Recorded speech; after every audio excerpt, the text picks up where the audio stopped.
La otra, dice, la criptosporidiosis, que está causada por Cryptosporidium parvum, cursa como una enteritis benigna en personas previamente sanas, ¿cierto? Pero en personas con inmunosupresión causa una enfermedad grave, ¿verdad?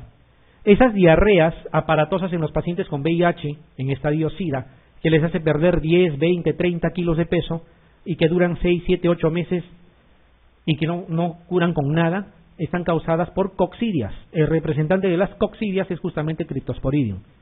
También está Isospora belli, también está Cyclospora cayetanensis dentro de ese grupo, ¿ya? Dice, en estas formas graves, su diagnóstico convencional se efectúa por... ¿Cómo hacemos el diagnóstico? Esa es la pregunta. ¿Ya? Bueno, aquí hay que acordarse de algo. Las coccidias, al igual que los Mycobacterium, ¿ya? Y al igual que Nocardia, son ácido-alcohol resistentes, ¿ya? Y lo que utilizamos es el método de ácido-alcohol resistencia, el Ziehl-Neelsen, con la diferencia de que en el diagnóstico de las coccidias es un Ziehl-Neelsen algo modificado respecto al Ziehl-Neelsen tradicional. ¿Se acuerdan que el Ziehl-Neelsen, los que han visto cómo se realiza, se flamea en un momento al mechero? Se toma la muestra y se flamea. Ya en el Ziehl-Neelsen modificado ya no se flamea. Por eso es modificado, se deja que seque, ¿ya? Entonces acá dice serología, hemocultivo, y aquí dice examen microscópico de heces, test de Ziehl-Neelsen modificada, y esa es la respuesta. No se olviden, entonces no es solo micobacterias, es nocardia y es también, ¿qué más? Coccidias, ¿ya? Coccidias. Antibiótico que actúa inhibiendo la DNA girasa. Ya preguntaron esto. Miren, tienen que acordarse. Los antibióticos o actúan inhibiendo la síntesis de proteínas a nivel de 30S o a nivel de 50S, para que se acuerden todos los mecanismos. En 30S, básicamente acuérdense de dos: aminoglicósidos y tetraciclinas. 30S. En 50S, hagan la mnemotecnia de que 50 en números romanos se escribe con L, lincomicina, ¿ya? Está linesolid, ¿ya? O los que casi se escriben con L y C de casi y luego viene L, cloranfenicol, clindamicina, ¿ya?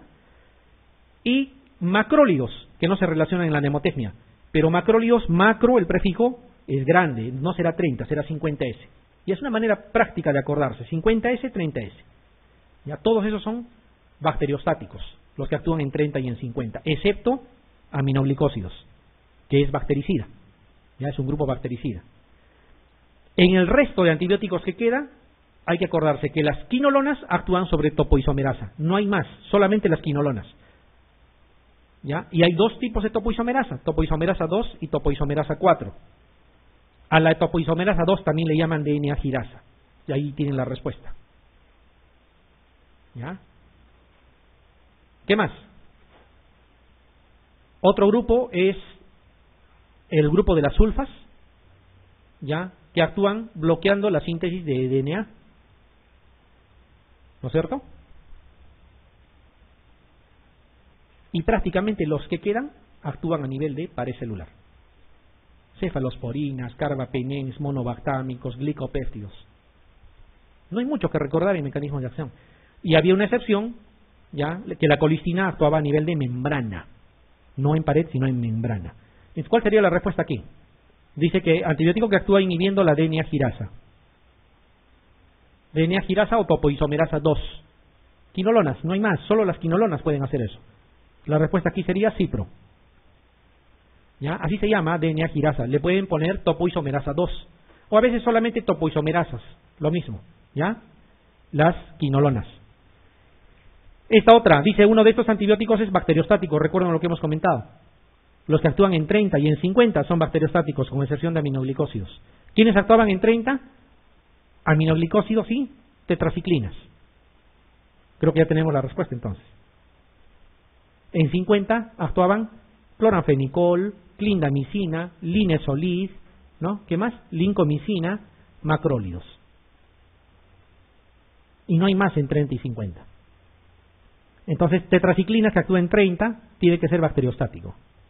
Porque ciprofloxacino, gentamicina que es aminoglicósido, imipenem que es un betalactámico y ampicilina que es betalactámico son bactericidas. ¿Cuáles son los antibióticos bacteriostáticos? Vuelvo a repetir, los que actúan en 30 y en 50, excepto aminoglicósidos. Todos los demás tienen que ser bactericidas. ¿Ya? No hay mucho que perturbarse, digamos. Aquí la respuesta es tetraciclinas. La siguiente dice, paciente con antecedente de shock anafiláctico a ceftazidime, presenta fiebre persistente y compromiso del estado general. De 2 hemocultivos se aisló Pseudomonas aeruginosa. ¿Cuál es el antibiótico más apropiado? Lo habíamos comentado hace un rato. Aquí existe el antecedente de alergia severa, porque dice shock anafiláctico, ¿ya? Y han aislado Pseudomonas. Entonces, como es un shock anafiláctico a betalactámicos, es obvio que imipenem no lo podrán usar, meropenem tampoco, ceftazidima mismo tampoco, porque ha ocasionado el shock anafiláctico anteriormente. Les queda ciprofloxacino y astreonam. Uno podría pensar, ciprofloxacino podría ser porque no es betalactámico. ¿Quién sabe? Y el otro dice astreonam. ¿Ya? Aquí les comento algo. ¿De dónde lo han aislado? Dice hemocultivos. O sea, ¿dónde está la bacteria? Está en sangre. No está en una celulitis en tejido, no está en el hueso, está en sangre. ¿Ya? Y el ciprofloxacino tiene una característica, tiene un volumen de distribución amplio. ¿Qué significa eso? Que tú le das por sangre, por vena, y no se va a quedar en sangre, se va a ir a tejidos. Eso más bien lo utilizamos para otro tipo de circunstancias. Por eso lo usamos en osteomelitis, por eso lo usamos en infecciones de piel y tejidos blandos. En cambio, el astreonam tiene un volumen de distribución pequeño. Tú le das por vena y se queda en vena. ¿Y eso es lo que queremos o no? Porque ¿de dónde lo han aislado a la bacteria? De sangre. Y por otro lado, usen el concepto. ¿Qué cosa habíamos dicho? El astreonam, ¿para qué era? Era el único betalactámico que se podía usar en alérgicos a betalactámicos. Y esa es su ubicación terapéutica. Por 2 lados, la respuesta es astreonam. Siguiente. El diagnóstico de confirmación dice, de la coriomionitis se realiza por... Miren, sea una coriomionitis o sea cualquier otro tipo de infección. Esto es una pregunta que a nosotros nos ayuda a extrapolar a otras que puedan parecerse. Miren, cuando les pidan el diagnóstico definitivo en enfermedades infecciosas es demostrando el agente etiológico.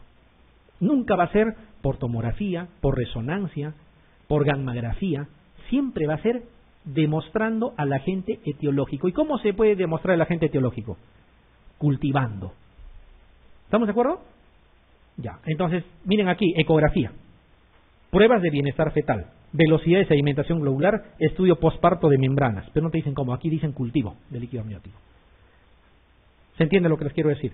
Ya, en enfermedades infecciosas, el diagnóstico definitivo siempre es demostrando al agente etiológico. Y la demostración, la mayoría de las veces, es cultivo. ¿Ya? La respuesta es la A. La siguiente. ¿Cuál de las siguientes cefalosporinas actúa sobre Bacteroides fragilis? Esta es una pregunta muy típica también. Más de 2 veces lo han preguntado. Cuando les dicen este enunciado, no están haciendo referencia a que uno debe de recordar todo el listado de cada cefalosporina sobre el espectro, o sea, a enumerarme las bacterias, no, sino que Bacteroides fragilis es anaerobio. Es lo mismo a decir cuál de las siguientes cefalosporinas tiene acción contra anaerobios. ¿Ya? Es como que les pusieran sobre Streptococcus pneumoniae, les están diciendo sobre gram positivos probablemente. ¿Ya? Y sobre anaerobios, prácticamente ninguna cefalosporina funciona, excepto hay 2 cefalosporinas que en realidad no son cefalosporinas, son cefamicinas, se parecen mucho, pero han sido indexadas, anexadas, incluidas, como quieran, en las cefalosporinas de segunda. ¿Ya? Son cefamicinas, vuelvo a repetir. Uno es el cefotetán y el otro es la cefoxitina. ¿Ya? Cefoxitina y cefotetán, o cefotetán y cefoxitina, como quieran. Los 2 únicos dentro de las cefalosporinas que pueden actuar sobre anaerobios. ¿Ya? Entonces, una situación aquí de memoria, no es una situación que tengan que razonar. ¿Ya? Cefoxitina. Ninguna otra cefalosporina podría actuar sobre anaerobios. Es más, si somos estrictos, y esas son cefamicinas, no son cefalosporinas, ninguna cefalosporina actuaría sobre anaerobios. Que quede claro. La siguiente. Una de las siguientes bacterias es resistente a carbapenems. Al decirles es resistente a carbapenems, está haciendo referencia, o sea, en circunstancias habituales, obvio. Acá dice Staphylococcus aureus. ¿Con qué cosa tratan un estafilococo? Bueno, alguien me dirá vancomicina. Está bien, pero también lo pueden tratar con oxa, dependiendo de su sensibilidad. Y si responde a una penicilina que es oxa, responde a las cefalosporinas y responde a los carbapenens. No puede ser Staphylococcus aureus. Pseudomonas aeruginosa, ¿qué opinan? ¿Pseudomonas se puede tratar con carbapenens? De hecho que sí. ¿Ya? ¿Qué dicen de Enterococcus fecalis? Ninguna cefalosporina, pero los carbapenens sí funcionan. Nos quedan dos, uno es Enterobacter cloacae y el otro es Stenotrophomonas maltophyla. El Enterobacter está en ese grupo, ya, de bacterias, junto con Aeromona, con Morganella, con Providencia que habíamos comentado, que intrínsecamente son resistentes a estas cefalosporinas de tercera, ya, pero puedes usarlas de cuarta y obviamente carbapenens. Donde jamás funcionaría un carbapenens en ninguna parte del mundo es contra Stenotrophomonas maltophyla.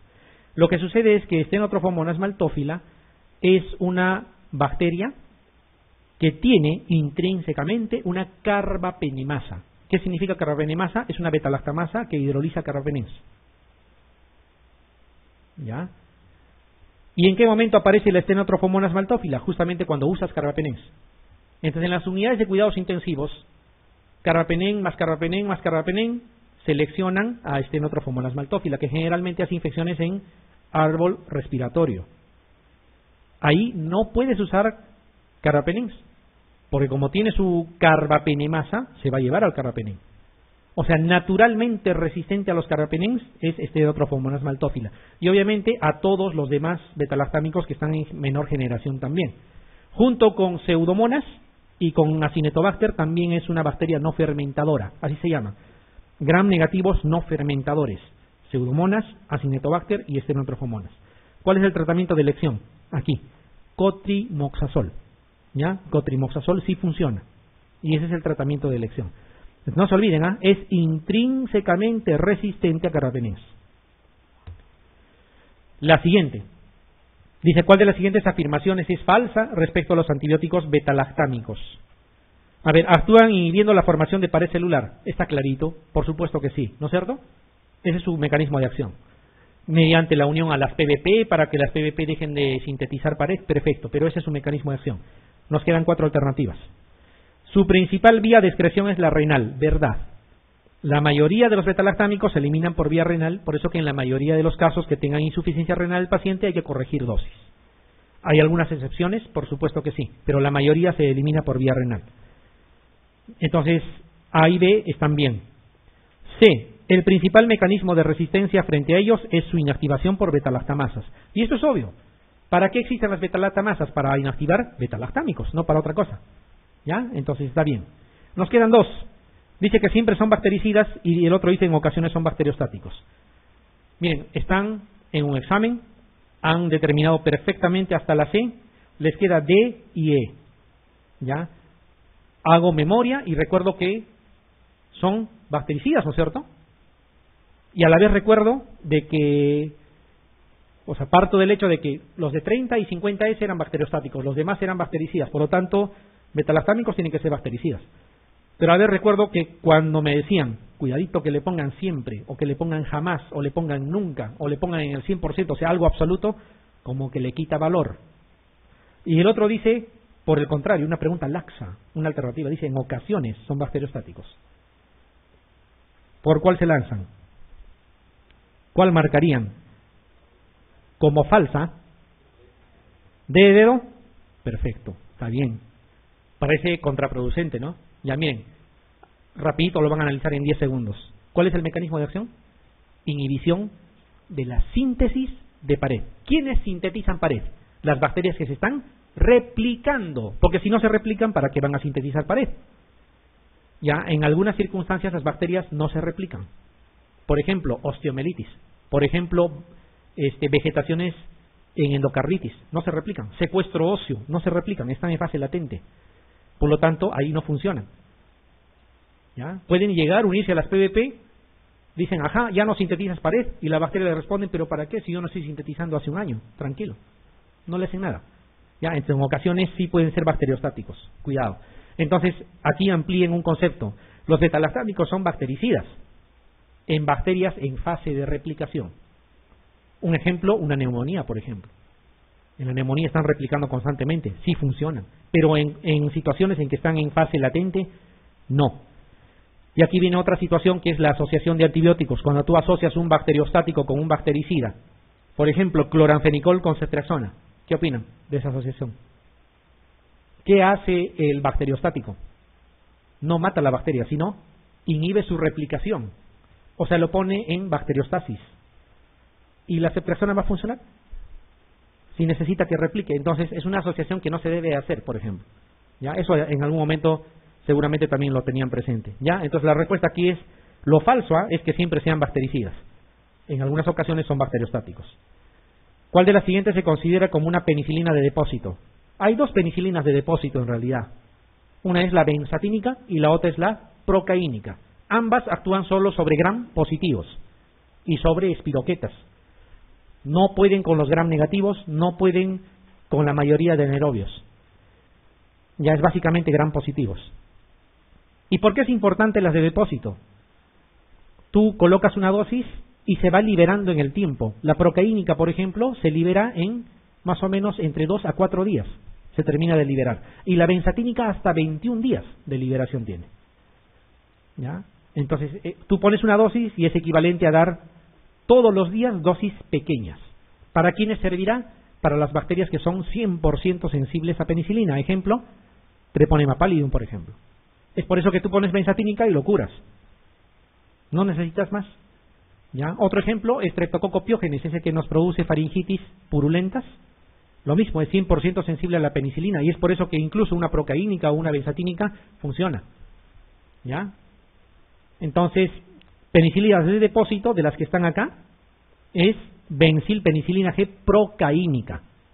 Y el mejor ejemplo es la benzatínica, hasta 21 días de liberación. ¿Ya? Las demás no. Piperacilina es una penicilina también, pero antiseudomonas. Esta benzilpenicilina G sódica, para nada es de depósito. ¿Ya? Es por eso que tienes que dar cada 4 horas, cada 6 horas tienes que aplicarlo. Y esta penicilina B, que también se llama fenoximetilpenicilina, es un equivalente a la G sódica, pero por vía oral.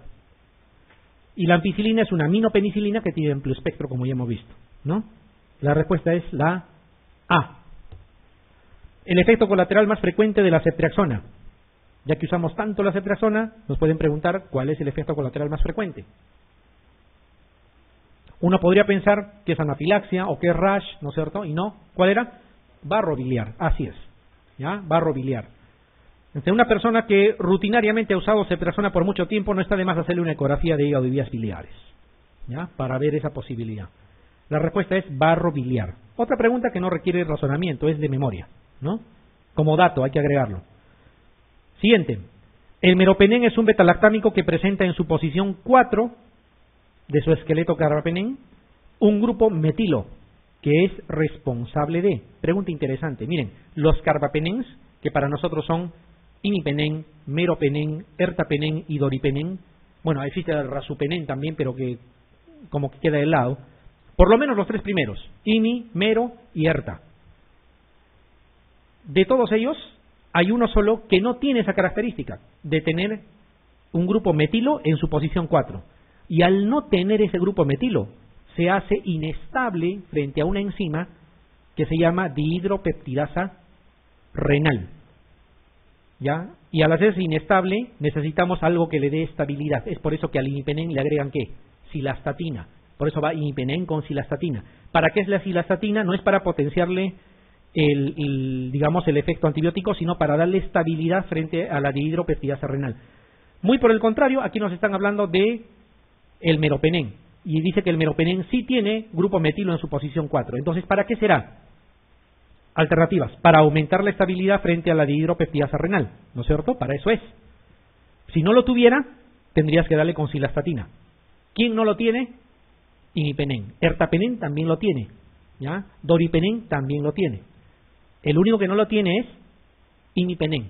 Y es por eso que es inestable frente a la dihidropeptidasa. De los siguientes carbapenems, el que ha demostrado mayor potencia bactericida en infecciones producidas por Pseudomonas aeruginosa, siendo la más estable para su administración en forma de infusión continua. Esta es otra pregunta que también es teórica. Aquí no hay que razonar nada. ¿Ya? Tradicionalmente tenemos ¿qué? IMI, mero y ertapenem. Para pseudomonas, olvídense de ertapenem, no tiene efecto antiseudomonas importante, prácticamente no la tiene. Te queda imi y mero. ¿Cuál era más estable entre los dos? Mero. También tiene mejor efecto antiseudomonas, ¿ya? Pero ha aparecido uno más, que es el doripenem. Y el doripenem es el que más potencia tiene frente a pseudomonas, más que meropenem incluso. Y también es el más estable dentro de todos. Y permite administrarlo en infusión continua. ¿Ya? O sea, tú lo colocas en infusión durante 24 horas y funciona. ¿Ya? Aquí la respuesta, ¿cuál es? Es doripenem. Este otro que queda, rasupenem, es un nuevo carbapenem, pero que se ha fabricado con la idea de coberturar Staphylococcus aureus meticilino resistente. O sea, no tiene sentido. Tenemos muchas alternativas para eso. La alternativa D. En una paciente de 60 años con ITU por E. coli resistente a cefalosporinas de tercera generación, ¿cuál de los siguientes carbapenems usaría de preferencia? Miren, ¿qué cosa es lo que han aislado? E. coli. Si dice que son resistentes a cefalosporinas de tercera generación, ¿ya? Y es un gram negativo, yo debo de suponer de que tiene una beta-lactamasa que hidroliza cefalosporinas de tercera generación. Obviamente de segunda y de primera también. ¿Estamos de acuerdo? ¿Ya? Entonces, ¿qué quedaría? Carbapenems. ¿Pero cuál de los carbapenems? Bueno, en realidad si usan IMI, ERTA, MERO o doripenem, cualquiera de ellos va a matar a la E. coli. Pero por algo les dice cuál de los siguientes usaría de preferencia. Acuérdense, imipenem actúa contra pseudomonas. Bueno, toditos actúan sobre gram positivos, gram negativos y anaerobios. La diferencia fundamental está que meropenem es más potente que imipenem para pseudomonas, ertapenem no tiene efecto contra pseudomonas y doripenem se los lleva toditos en efecto contra pseudomonas justamente. ¿Cuál usarían partiendo de esa característica? Si usamos el chip que nos han puesto hasta hoy en día en nuestras prácticas y todo lo que queramos, seguro decimos doripenem porque es el más potente y me aseguro. Bueno, en realidad no, porque lo que han aislado es E. coli. Lo que quieren es matar E. coli. No quieren ni siquiera darle una palmadita a las pseudomonas que está en el intestino. Quieren dejarlo ahí. Porque ¿qué pasaría si usan, por ejemplo, meropenem? Matan al E. coli, por supuesto. Pero también se matan a las pseudomonas que están en el intestino y que son sensibles a meropenem. Y van a sobrevivir en el intestino las pseudomonas que son resistentes a meropenem. No queremos eso. ¿Ya? Entonces, aquí, ¿cuál sería? El que no tiene efecto antipseudomonas. La respuesta es ertapenem. ¿Ya? Y de ahí grábenselo como una alternativa. Ertapenem, su indicación es infecciones urinarias complicadas por bacterias BLE, o sea, beta-lactamasas de espectro extendido, como es el caso de la pregunta.